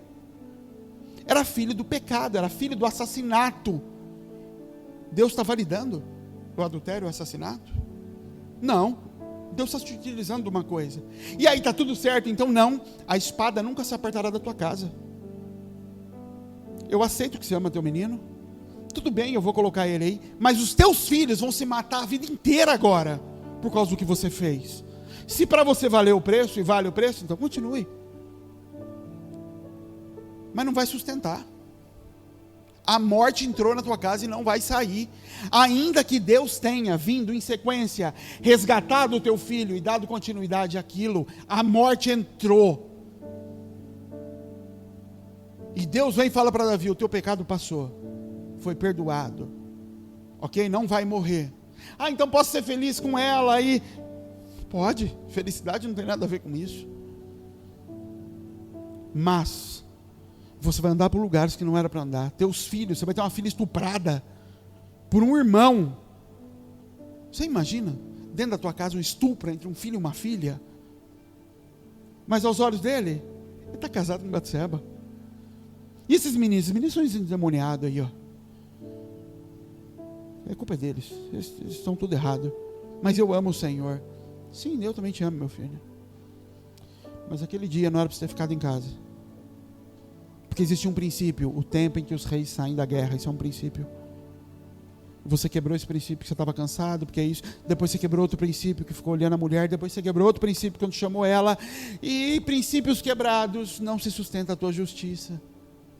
Por mais justo que você seja, por mais que você me busque, que você ore, você quebrou um princípio lá atrás. Não se arrependeu disso. Porque se o arrependimento tivesse acontecido, você ia falar assim: eu quero qualquer mulher do mundo, mas eu não toco na mulher desse homem que morreu. O Senhor não vai me matar, Deus, tudo bem. Eu não toco mais em Batseba. Como memorial a esse homem que eu fiz com ele. Mas Davi não faz isso. Você entende que homens bons, coração conforme o coração de Deus, mas tem escolhas a serem feitas. Seria como eu me mandar matar o Caio para ficar com a Carol e depois eu me arrependo, mas caso com a Carol. Ah, bem, que arrependimento é esse? Tipo, já morreu antes eu do que outro, né? Porque foi isso. Sabe esse ano que Davi não pediu perdão? Sabe esse ano? De arrependimento, de coração quebrado. Sabe esse ano? Ele estava com ela. O arrependimento é: estou largando tudo. Batseba, volta para casa do teu pai. Eu, como rei, vou bancar a tua família, porque você não tem mais o marido. E com isso, talvez eu vou começar a demonstrar para Deus que eu estou arrependido. Eu não estou com remorso dele ter morrido, eu estou arrependido de ter começado essa história. Mas eu te amo sim, e esse é o preço que eu vou pagar. Gostar de você e não tocar mais em você. Mas ele não faz isso. Ele passa um ano desfrutando do fruto do pecado. Ele não quer abrir mão do fruto do pecado. Não, eu pequei, mas não tira a igreja de mim não, Deus. Eu sei que começou tudo errado, mas não tira a igreja de mim não. Arruma um jeito de continuar com a igreja e o Senhor perdoar a sua parte do pecado. Foi isso que Davi fez. E aí depois de um ano, olhando o comportamento de Davi, por que Deus não veio? Você conhece outra história na Bíblia em que alguém faz isso e Deus dá um ano para ele? Para trazer uma palavra? Deus ficou observando. Deus estava dizendo: você tem um coração como o meu. Existe aí dentro as respostas de como eu faria. Deus dá um ano para ele pensar: o que eu fiz? Você acha que não passou pela cabeça dele? Eu estou com ela aqui. Ou seja, o pecado que eu pratiquei ainda está em atividade. Na lei eu não estou mais no adultério, que ela está morta, que o cara está morto. Tanto que a Bíblia fala assim: quando ele morre, o rapaz, como que é o nome dele? O marido de Batseba, Urias. Quando Urias morre, a Bíblia diz que ela teve o tempo de choro dela de viuvez. 7 dias, sei lá quantos era. Hora que acaba o tempo, Davi estava na porta esperando. Tipo, já cumpriu a lei? Já deu aquele tempo de lei que você precisa chorar ele? Deu, não deu? Bora para minha casa. A lei estava cumprida. E Deus está olhando de fora e falando assim: vamos ver até onde você vai com isso. E algumas vezes, eu acredito que ao longo desse ano, algumas vezes Davi chorou, Davi se questionou do que estava fazendo, do que tinha feito. Davi acordou e olhava para ela dormir na cama e falou: meu Deus, estou vendo com essa mulher aqui. Ela lembrava Davi do pecado dele. Ela lembrava Davi de tudo que tinha de errado. E Deus dá um ano para ele. Então quando Deus vem e vem com a sentença é: a espada não vai sair da tua casa. É porque você teve tempo. E a Bíblia fala isso: deite tempo para se arrepender, lá em Apocalipse. Deite tempo para se arrepender, Davi. E você não se arrependeu. Então a consequência não é mais o que está acontecendo aqui só. A consequência é o que vai vir. Porque dentro da lei, todos olham, tirando a parte do pecado, tirando a parte de que ele mandou matar, aos olhos de quem não sabia que ele mandou matar, ele estava na lei. Ele estava resguardado pela lei. Pô, mas rapidinho assim ele pegou a mulher do amigo. Os outros podiam olhar e falar assim: mas que lei ele quebrou? Nenhuma. realmente não pegou nenhuma lei. Ele estava resguardado na lei. E esse é o nosso problema, é o problema da igreja. A gente não está mais tentando se vestir às vezes para Jesus. A gente está tentando dar para Jesus aquilo que nos foi mostrado como sendo algo bom, mas que na verdade dá prazer para nós, dá status para nós. E a gente está apresentando isso para Ele. E o fato dele vir nos cultos, o fato dele dar sabedoria para um ensino, tudo isso não muda de que o que vocês estão praticando vai ter consequências. Porque junto com esse clipe bonito que vem lá de fora, vem as outras coisas, vem a vaidade arrastada, vem mamon junto, vem a monetização dos canais, vem a competição, tudo entra junto. Você não escolhe trazer só as mulheres bonitas de lá, junto vem a prostituição, vem adultério, vem a droga delas, vem a bebida, vem as festas, as orgias, tudo entra nesse pacote. Deus nunca pediu para que a gente buscasse esse modelo. Mas a gente tem que aproveitar as ferramentas. Deus nunca pediu isso para o povo dele. E Deus pediu fiquem comigo. É aqui que a gente vive, é desse jeito que a gente vive. E sou eu quem digo o que eu quero receber de vocês. Sou eu quem digo como é a noiva que eu quero. Se a noiva daqui está se parecendo muito com a noiva lá de fora, e aí o discurso alinhado a isso sempre vai ser que você não pode discriminar aqueles lá de fora, que eles precisam que você sente na mesa com eles. União. Enquanto que Deus sempre separou seu povo. Falou, não, uma coisa é você me manifestar lá fora. Porque a igreja, querida, ela vai sendo penetrada, e o evangelho vai sendo corrompido aos poucos. Então agora já vai começar um discurso na igreja, já começou, sobre a homofobia. Você precisa aceitar. Tudo normal, você tem que amá-los. Porque Deus já usou homossexuais na Bíblia. Sim, que seja. Mas Ele nunca me disse para usar. Ele usa quem Ele quiser, Ele é Deus. Ele tem poder para pegar um homossexual e botar no governo e fazer o que Ele quiser. Eu não sou habilitado a fazer isso. Não, e não julgueis, julgueis todas as coisas. Se eu tenho que julgar profecias, como é que eu não julgo comportamentos que estão se aproximando da igreja? Ele manda julgar o que sai da boca de um profeta, eu não vou julgar comportamento que está vindo de fora da igreja para dentro? Como assim? Mas esse é o discurso. Porque esse é o discurso com que Satanás vai entrar dentro da igreja. Você já viu a disputa, a briga entre um conservador, um cristão e um outro lado? O outro lado usa os seus méritos para te acusar. Ele não tem princípios. Então ele te xinga. Se você xingar, ele vai dizer, você não pode. Você ama. Onde é que está o seu amor? Mas você me xingou, ele fala, mas eu não tenho compromisso com isso, você é quem tem. Então quando chegar alguém lá de fora, para dentro da igreja, com todos os seus erros e pecados e trouxer, você vai dizer, você não pode ser ele, eu posso, eu sou desse jeito e Deus me recebe assim. E Ele vai me transformar. Então eu posso trazer o pecado para dentro da igreja. Eu estou liberado para isso. Porque Ele não veio chamar os pecadores? Ele não veio chamar os doentes? Então eu só aceito assim. Você não pode me julgar, porque você é amor, eu ainda não sou. É assim que o pecado chega na igreja. Como se a gente fosse os bobos que tem que receber e tem que aceitar e tem que se calar, porque nós somos amor. E ele do lado de lá também está justificado em não ser amor, porque ele já assumiu que não é.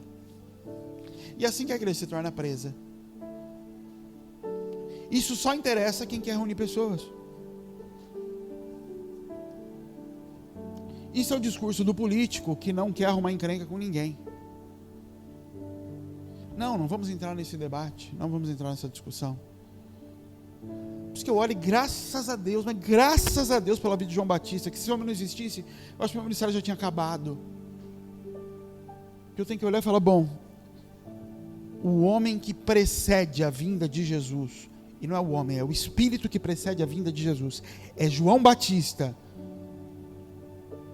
Não é a igreja boazinha abraçando todo mundo. Aquilo ali é o que precede a vida de Jesus. É aquela figura. É aquele Espírito.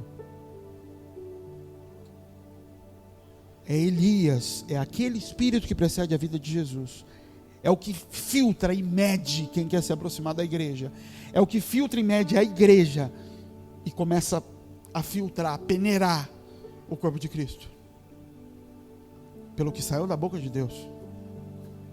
É isso, porque se tirar isso, todo o resto é, vem aí, vamos juntar, vamos ficar grande, vamos ficar forte, vamos reunir um monte de gente em torno da gente, e até o mundo vamos reunir.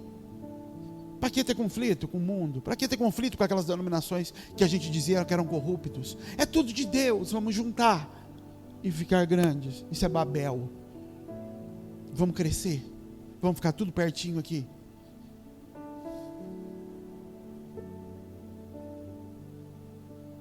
Então isso a gente precisa se atentar, queridos. Porque o discurso de Balaão, para dentro da tua casa, para dentro da igreja, é o discurso de não tem como te amaldiçoar. Eu já percebi que não tem como. E aí o diabo fala, mas passa na frente deles o cheirinho do reconhecimento na internet. Passa na frente deles o quão gostoso é receber likes. O quão gostoso é pessoas dizerem você, para você. Eles não sabem quão bom é isso. Satanás diz, eu sei o quão bom é isso. Se você passar isso no nariz dos crentes, eles vão se apaixonar por isso, e aí você consegue entrar lá. Mas estão fazendo para Deus. É para Deus, é para Deus, é. Mas Deus queria que essa intimidade acontecesse lá no quarto. Deus não precisa que essa intimidade seja feita para tantas mil pessoas dizerem que também querem ter o mesmo tipo de posição sexual com a esposa. Deus não precisa disso. Porque se o desejo é mesmo que o evangelho seja espalhado, essas pessoas estariam batendo de porta em porta pregando o evangelho. Em lugares onde não existe like. Ao invés de gastar horas num dia para fazer um vídeo, editar esse vídeo e postar aí para todos os canais, ela gastaria meia hora batendo numa porta para falar de Jesus, se o objetivo é espalhar o evangelho. O objetivo não é espalhar o evangelho. O objetivo é para a mesma bolha evangélica conseguir um status mais alto, os meus likes e a monetização desses canais. Quanto de pastor que eu vi dizendo que estava fazendo, fechou a igreja rapidinho. Por isso que eu vi Silas Malafaia, que igreja aberta, eu falei, isso aí é homem. Posso até discordar de coisas que fez, ele é homem. E se ele ficar doente, ele fala, a igreja daqui é para isso. A igreja católica, lá na época da gripe espanhola, gente morrendo, a praga, peste negra na Europa, as igrejas abertas, com um paninho fazendo compressa em doente, com doença muito pior do que essa. E aí eu vi o pastor fechando a igreja e falando, vamos fazer live. Aí você olha, agora a live é no próprio canal, é monetizado. Fala aí, bem, até eu vou adorar uma pandemia. É para sustentar o corpo de Cristo. E tem gente com depressão em casa. Tem gente sem ter o que comer dentro de casa e a gente não sabe disso, porque a igreja não se reúne mais. Mas de quem foi esse modelo das lives? Quem inventou isso? O mundo. O mundo migrou para a internet na hora que isso aconteceu, e isso veio para dentro da igreja. A igreja de Jesus, querido, sempre vai ser, aos olhos do mundo, feia, pobre, ultrapassada, com cabelinho de crente, com roupinha de crente. Essa é a igreja de Jesus. Independente do dinheiro que ela tenha, independente do quão rica seja essa mulher, você vai olhar para ela e ela vai estar lá simplesinha, com a roupinha de crente, indo para Miami, sim, mas ela é aquela mulher que não está nem um pouco preocupada em se parecer com o modelo que está na internet, em cantar como a cantora de tal lugar fez, em fazer um show baseado, mas Deus merece o que lá, Deus é dono de tudo. Você acha que ele vai se sentir melhor porque você deu para ele a mesma iluminação que um show da Beyoncé tem? Você acha que ele está olhando para o show da Beyoncé e fala, para ela, e ela ganha iluminação boa e eu não ganho? Você acha mesmo que Deus está preocupado com isso? Ou que ele está olhando e falando, o que é que você está olhando para ela como modelo para me oferecer alguma coisa? O que é que você está olhando para o mundo e falando que eles gastam com show e você não gasta? Ele fala, eu sou dono de todo o ouro e da prata. O show que você faz para mim é quando você se ajoelha junto comigo. É isso que eu busco em você. E se um dia que tiver que fazer isso em público para muita gente, que faça. Mas o problema é que o modelo está vindo lá de fora. E as filhas de Balaque estão no meio da igreja. E o povo não está caindo mais por ataque externo do diabo. Porque a igreja não pode cair. A porta do inferno não tem como parar a igreja. O que para a igreja é o que sai de dentro dela. O que contamina o homem não é o que ele come, é o que começa a sair dele. É o que está aqui no meio agora. Não é o ataque que está acontecendo do lado de fora. Isso começa com a tua vida na internet. Isso passa para como a tua família lida com tudo isso. Com a pressão do lado de fora em ser parecido com o lado de fora. E se transforma em como a tua igreja lida com tudo isso. Tem problema estar no Instagram? Nenhum.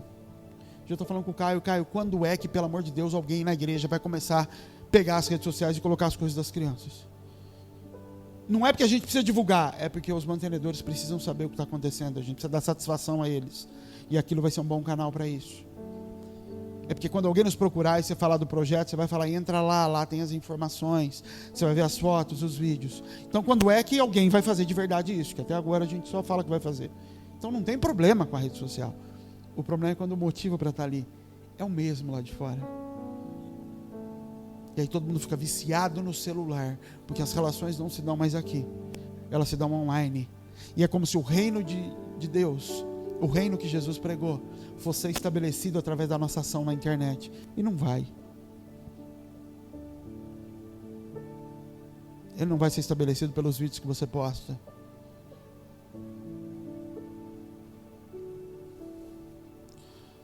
Imagina se alguém abrisse na porta da tua casa um McDonald's. A tentação que seria para os seus filhos. Todo dia lutando para querer deixar de comer. Para comer McDonald's. Não é assim? Ou não seria? Um carrinho de algodão doce, picolé, no teu portão. Os teus filhos todo dia querendo comer. E você está dizendo, não, meu filho, eu é que sei o que você precisa. Eu que te levei na consulta. Eu ouvi do médico que você está precisando comer. Não seria assim o princípio? Sim, a internet é isso, na porta da tua casa. O pastor está falando para você que você tem que morrer, que você tem que ser humilde. E tem gente colocando as campanhas para você assistir. Vai para frente. Isso e aquilo. E você está escolhendo o que vai comer. E está na nossa porta. E a igreja é quem está construindo essas coisas. Chamando de suporte ao corpo, apoio ao corpo. Pode ter o nome bonito que for, pode ter a explicação que for, não tem princípio bíblico. Não tem base bíblica. Eu nunca vi Paulo escrevendo cartas e espalhando nos postes, nos lugares a respeito das doutrinas. Ele tinha uma carta endereçada a essa igreja. A carta de Corinto não é a carta de Filipos, porque Corinto precisa comer isso, Filipe precisa comer isso, Éfeso precisa comer isso. E ele escreve cartas, às vezes eles escreviam para a igreja de Jesus. E eu sou muito novo. Então quando eu falo isso para vocês, eu falo, mas não é possível que todos esses homens que hoje estejam errado. Eu falo, mas eu não consigo encontrar princípio nisso. Ainda que dê frutos, ainda que gente seja curada por essa palavra, ainda que um paralítico levante da cadeira de roda por causa dessa palavra. Jesus disse, naquele dia eu vou encontrar gente que curou, que expulsou demônios, e vou dizer, eu não te conheço. Eu não estou dizendo que ele vai fazer isso com essas pessoas. O que eu estou dizendo é que o fruto gerado pelo comportamento não justifica e não testifica do comportamento. Porque um homem pode ser desconhecido de Deus e levantar alguém de uma cadeira de roda. Da mesma forma que alguém que serve a Jesus pode iniciar uma forma de evangelismo e de pregação da palavra, que Jesus um dia possa sentar e falar, eu nunca tive nada a ver com isso. Isso não tem nada a ver comigo. Mas pessoas foram curadas, sim, tudo bem. Mas não é princípio meu esse negócio. Eu não tenho nada com isso. Isso desviou muita gente, isso corrompeu muito princípio, fez com que muita gente saísse da mesa do pai para comer em fast food. Porque o gosto na boca dele, ele gostava mais de hambúrguer do que arroz e feijão. E hoje é por isso que ele tem osteoporose. É por isso que hoje ele está andando em cadeira de rodas, depois de velho. Porque lá atrás você corrompeu ele com fast food. E Deus fala, mas tudo bem, estava na conta. Ele aceita. Por isso que se os nossos olhos não estiverem no princípio das coisas, no porquê as coisas são feitas, se elas têm base no modelo dado por Deus, dado por Jesus, se não tiver nisso, querido, a gente vai encontrar pretexto para uma série de coisas que são aceitas pelo povo. Eu sei que aos olhos de Jesus arrancaria da nossa mão esse celular no tempo que a gente fica com ele. Tiraria as televisões de muitas das nossas casas. Ia fazer a gente sentar e comer mais conversando, ter 1 hora de almoço e não 15 minutos. Ia colocar outro tipo de alimento na mesa, a gente não ia comer o que come, ia comer verdura, ia comer outras coisas. Deus ia fazer isso, porque foi assim que ele fez no Éden. Deus nos permite comer carne, sim ou não? Sim. Ele nos fez para comer carne? Não. Ele nos fez para comer vegetais. E eu já vi um médico falando outro dia, nosso organismo não foi feito para comer carne. A carne no nosso estômago, ela demora muito para ser processada. Muito das doenças que nós temos tem a ver com gordura, com tudo que tem na carne. Mas o nosso corpo se ajustou. A mesma coisa é o alimento espiritual que a gente come. A gente se ajustou, porque é gostoso demais comer carne. Mas ele fala, sim, mas isso vai encurtar um pouquinho a tua vida, vai te dar doenças que não era para você ter. E o vegetariano não vai ter esses problemas, porque eu fiz para aquele jeito. Deus permite você ter uma televisão na sala? Permite, não é pecado não. De frente para a comida, permite, não é pecado não, ele vai falar. Mas, se fosse para eu te dizer, não era para estar ali. É a hora em que vocês vão comer e olhar nos olhos e perguntar como foi o dia, é essa hora. Vocês arrancaram isso, é pecado? Não. Mas vai ter as suas consequências. E pode ser que em um desses almoços Deus fale ainda com você. Deus fale com você enquanto você está comendo carne. Deus não é legalista. Mas não misture as coisas. Se quando você tiver 70 anos, tiver com uma artéria entupida aí, e eu falar para você, filho, chegou a sua hora. Deus, mas por que você deixou a artéria entupir? Não, eu não deixei. É a carne, a quantidade de colesterol que você acumulou. Mas por que o senhor não me falou como eu não falei? Está na Bíblia lá, você não viu que eu não vi. Eu deixei, eu permiti algumas coisas. Por que você deixou eu divorciar? Ela me traiu, eu não deixei, eu permiti. Por que você deixou eu sair daqui, eu ir para lá, eu sair de lá, vim para cá? Por que o senhor deixou e o senhor ainda falou comigo? Mas você queria que eu te abandonasse? Você queria que eu não falasse mais com você, é isso? Como sinal? Você já sabia na primeira vez. Você já fez errado desde o começo. Os princípios estão lá. Estão estabelecidos, são imutáveis. Os princípios vão existir no céu. No céu não vai ter mais sol, não vai ter lua, não vai ter necessidade de administração de governo. A gente falou sobre governo há pouco tempo. Governo de administrar a luz do dia, administrar a noite. No céu não tem mais sol e lua, a Bíblia fala. Que ela está dizendo, acabou a necessidade de administrar lá. O governo vai ser pleno. Vai ter um banquete, vai ter comida lá no céu. No céu não vai ter mais lei, não pode matar. Por quê? Porque a sua natureza vai ter chegado nesse princípio e não vai ter mais vontade de matar. Os princípios não vão cair. Deus vai continuar sendo Deus. Todas as coisas vão continuar sendo o que elas são por princípio, não por mandamento. O que a gente precisa fazer com a vida é começar a passar um pente fino. Se coisas que eu estou vivendo é por permissão de Deus, é porque Ele deixou, ou se eu estou respeitando princípios, porque ainda que Ele tenha deixado eu ir atrás de Balaque, não significa que aquilo agrade Ele, e aquilo vai ter consequências para mim e para as pessoas que têm que comer disso depois. O fato dele abençoar não é fazer dar certo. E nós já falamos muito aqui sobre bênção. Bênção é o destino dito por Deus. Apesar dele abençoar o casamento que você escolheu, dele pôr a mão em cima e falar, isso que você quer, eu ponho um selo aqui. Não é um selo de que vai dar certo, é um selo de que estamos juntos. Deus está dizendo, eu vou sofrer, eu vou aguentar você reclamando daqui 5 anos, eu sei disso. Daqui 5 anos vai estar murmurando com relação ao casamento que você escolheu. Eu sei disso. E mesmo assim eu estou dizendo ok pelo que você quer. não significa que eu estou dizendo que vai dar certo. Fica de pé, querido, para a gente orar.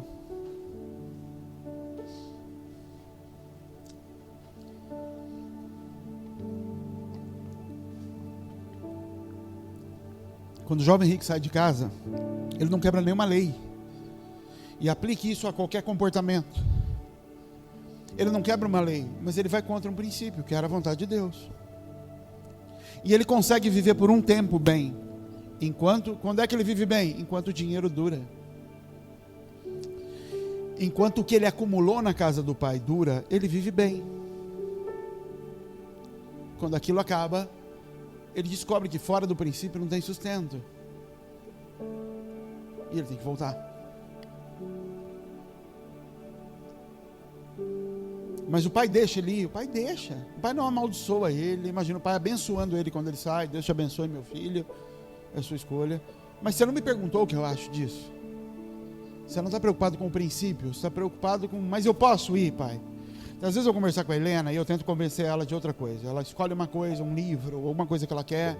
Eu falo, filha, isso não é o melhor, filha. Pensa nisso. Ela ouve, ela fala, não, entendi, pai, tá, mas assim, eu posso fazer? Ela quer saber, na lei eu posso? Não, filha, você pode. Ah, pai, então eu quero. O que ela está dizendo? Eu quero saber se eu vou ser punida por escolher. Você vai me punir. Porque se você não vai me punir, eu posso? Então eu quero. Então você não quer o princípio que eu tenho para você. Não, eu quero o que eu quero. Só que eu tenho temor. Eu tenho medo. Então eu não quero ir se você falar não. Mas eu quero arrancar um sim de você. Eu falo, vai.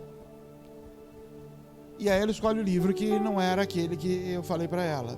Qual a consequência disso? Ela não vai comer aquilo que eu sabia que seria bom para ela se ela pegasse aquele livro. E talvez ela nem vai saber que não comeu. Mas em algum lugar na vida dela, aquele conteúdo vai fazer falta para ela. Ela pode perder uma vaga de emprego por causa daquilo, perder oportunidades porque eu tinha algo para dar para ela.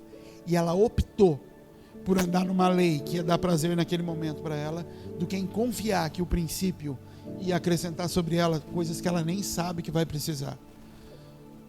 Filha, você quer comer um hambúrguer ou um prato de arroz e feijão? O arroz e feijão vai ser bom para você, vai te salvar, vai curar. O hambúrguer vai ser gostoso na tua boca agora. Não, mas eu posso escolher o hambúrguer? Não, escolher você pode, filha. Eu estou dizendo que você pode. Mas o que eu estou dizendo é o que eu sei que vai ser bom a longo prazo. Ela não conhece o que é a longo prazo. Ela não conhece 40 anos de idade. Eu conheço. Ela não. E se ela escolhe um hambúrguer, ela come e fica feliz. Com 40, ela tem problema de anemia. Que ela nem sabia que existia anemia.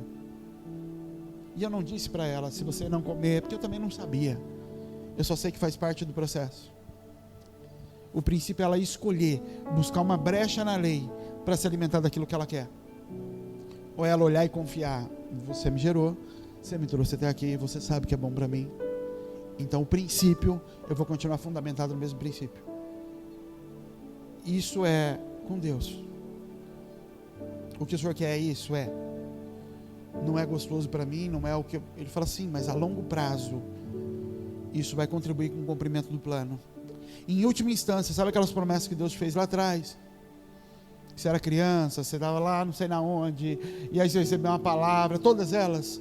Por que a maioria delas não se cumpre na vida da maioria das pessoas? Por causa dessas escolhas. E a pessoa fica velha e ela começa a refazer os caminhos de Deus. Não, eu acho que Deus mudou de ideia por causa dessa outra coisa. Não, Deus falou que eu ia para tal país, mas eu não fui. Eu acho que é porque Deus não entende direito, talvez. E aí você começa a tentar ajudar Deus a explicar por que não aconteceu no dia que Ele falou que ia acontecer, do jeito que Ele falou que ia acontecer. Quando a Catarina nasceu, eu já contei essa história aqui. Eu ficava olhando e falando, a sua palavra não foi essa. E minha crise era essa. A tua palavra não foi essa. Minha crise não era que era um menino. Minha crise era a tua palavra não foi essa. Quem errou? Onde é que está o erro? Onde é que está o problema? Eu preciso entender onde está o problema. Porque se eu não entender onde está o problema, eu vou continuar vivendo um problema. E aí Deus falou, era o menino. Mas você precisa aprender a amar a igreja antes de amar o ministério. Porque senão você vai usar o ministério para coisa errada. Eu poderia virar e falar assim, não, acho que Deus mudou de ideia, Deus tem outros planos, Ele falou que era isso, mas foi outra coisa. Quando é com uma promessa a longo prazo, você pode ficar empurrando isso. Ainda não chegou o tempo, ainda não chegou o tempo, ainda não chegou o tempo. O problema é que quando nasce a criança, como é que você fala aqui? Você não tem mais como. É Deus te dar uma data, vou fazer tal coisa em tal ano na tua vida. Não aconteceu, o que você faz? Ou você entra aqui e fala, tem alguma coisa errada, eu fiz algo errado. Ou você diz, acho que Deus mudou de ideia. É tua forma de dizer, não estou errado, não interessa o que aconteceu ou deixou de acontecer. E aí quer dizer, você tem que aprender a amar a igreja. Já aprendi? Não. Vamos falar a verdade? Eu amo a igreja de Jesus? Não, eu quero matar ela. Mas ele resolveu ajudar o menino. Mas é uma escolha. Entender que eu posso ficar com a menina e falar, Deus mudou e vamos construir a melhor coisa possível com a Helena, e dá tudo certo com a Helena vira uma pastora e casa com um pregador e fala, olha lá o plano de Deus. Fala, não queira me manipular, não queira manipular o que eu falei era outra coisa. Isso daqui é um ajuste, é uma arrumação, mas não era para ser assim, e por isso vai ter consequências. Eu ter aceitado Salomão não significa que tudo que fez lá atrás está errado e que não vai ter consequências. Eu aceitei Salomão, mas vai ter estupro dentro da tua casa, vai ter assassinato, por resto da vida vai ter gente se matando na tua família. Se para você isso está bom, Davi, seja feliz com a tua mulher. É isso. Se para você está bom, Davi, então seja feliz com ela. Ao custo da tua filha ser estuprada, ao custo de filho estar matando o irmão, se para você vale o preço, ao custo dos teus filhos não entrarem no ministério, dos seus netos se desviarem, do homicídio voltar para a história da tua família, das drogas, da bebida voltarem para a história da tua família, porque o plano que eu tinha em você era para todo lá para frente. Mas se para você não submeter, não sujeitar a coisas que eu quero, vale isso, e você vai morrer em paz, como Davi morreu em paz, então tá bom. Mas o plano não vai se cumprir, porque ele está baseado em princípios e não na lei, na forma como a gente lida com a lei. Amém, queridos? Vamos orar, feche seus olhos. Pai, que o Senhor nos ajude, Senhor, a viver pela Tua vontade, a viver pelos Teus princípios, Senhor. Nos ajuda a não ficar medindo a nossa vida pelo dia de hoje, pelas consequências curtas das escolhas que a gente faz. Nos ajude a cravar os Seus princípios na nossa vida e não esquecê-los, Senhor, todos os dias. De que o Senhor não muda conforme a nossa alma muda, conforme a nossa maturidade muda. Que no dia que o Senhor falou com a gente há 10 anos atrás, há 5 anos atrás, a nossa imaturidade naquela época não mudou o que o Senhor falou. E o fato da gente estar maduro e mais sábio agora também não muda o que o Senhor falou. E eu não posso ajudá-lo a cumprir as coisas, eu não posso achar que agora eu entendo de outra forma para tentar fazer as coisas acontecer de outra forma. O Senhor compartilhou comigo algo que continua valendo. Quando eu tinha 5 anos de idade, 10, 20, 30, sempre vai valer aquilo que o Senhor falou lá atrás. E não cabe a mim avaliar, julgar os caminhos do que está acontecendo, baseado em lei, em interpretação, em entendimento, em conhecimentos que eu adquiri. Nos ajuda a nos manter firmes no princípio, Senhor, firmes na palavra que nos foi dada, sabendo que ela é a rocha, é em cima dela que a gente quer manter a nossa construção, daquilo que foi dito, Senhor, sem nos desviarmos, Senhor. Nos ajuda a não abrir conversas, Pai, com Balaque, a não abrir debates, Pai, com aquilo que nós já sabemos que é errado, que a gente não precisa te perguntar. A gente não precisa te perguntar, Senhor, se no caso de fome eu posso usar o dízimo. Não precisa perguntar, porque ainda que o Senhor diga sim, nós sabemos que isso vai ter consequências. Nos ajuda, Senhor, a não abrir mão dos princípios, sabendo que o Senhor não muda, o Senhor não precisa mudar. Quando aquela viúva pobre sai sem ter o que comer, o Senhor não precisa mudar a regra. O Senhor sabe que a consequência é que ela vai ser socorrida. Os princípios não mudam, Senhor. E a nossa justiça não vale nada quando ela quebra esses princípios, quando ela quebra a tua imagem, Senhor. Em nome de Jesus, nos ajuda, Senhor. Nos ajuda, Pai, a te agradar, a andar debaixo da tua vontade, Senhor. A nos movermos, Senhor, debaixo de quem o Senhor é, e não da quantidade de palavras que a gente recebe, Pai. Em nome de Jesus, Senhor, é que nós oramos e te agradecendo. Amém, queridos? Deus abençoe. Vai na paz.